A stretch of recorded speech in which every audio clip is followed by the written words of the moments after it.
زین حفله غمسارت نالان و زار نشستم، دل سوخته چشم گریان با یاد تو نشستم. آه کشم ز دل چون آتش ز سینه بیرون، آهم بسوخت جهان را ناشادمان نشستم. داغ فراقت سوخت دلم، راحت ندارم از الم، هر دم به یادت ای پدر با چشم تر نشستم.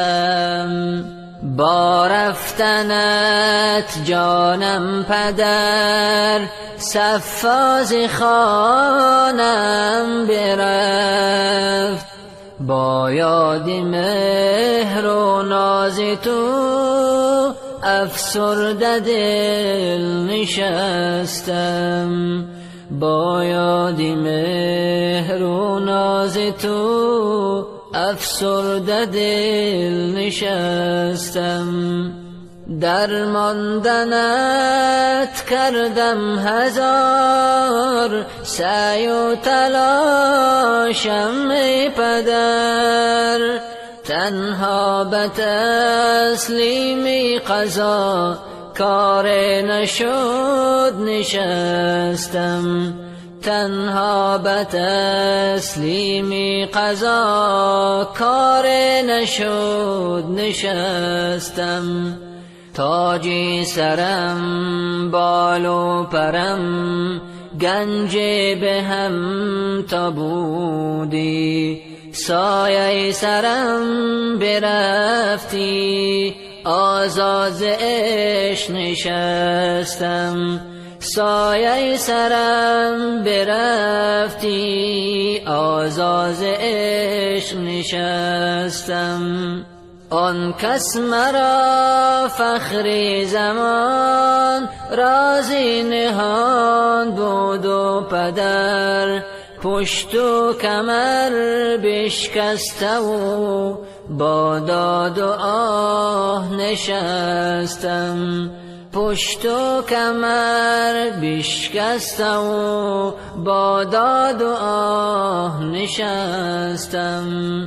در روضه رضوان بود جایت پدر ای مهربان، دستی دعا در نیم شب غفار گویان نشستم.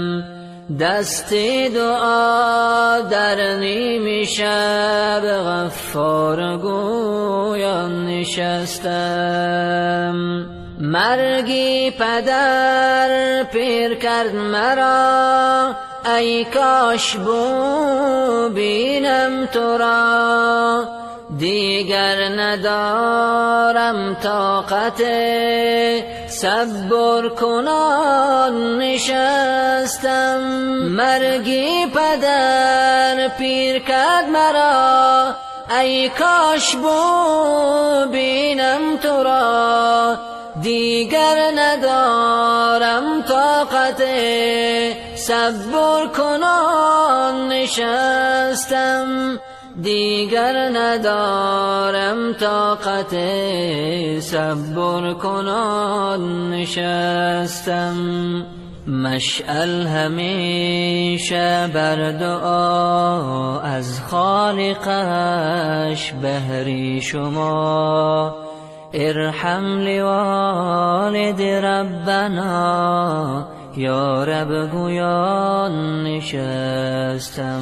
مشعل همیشه بر دعا از خالقش بهر شما، ارحم لوالد ربنا یا رب گویان نشستم. ارحم لوالد ربنا یا رب گویان نشستم. ارحم لوالد ربنا یا رب گویان نشستم.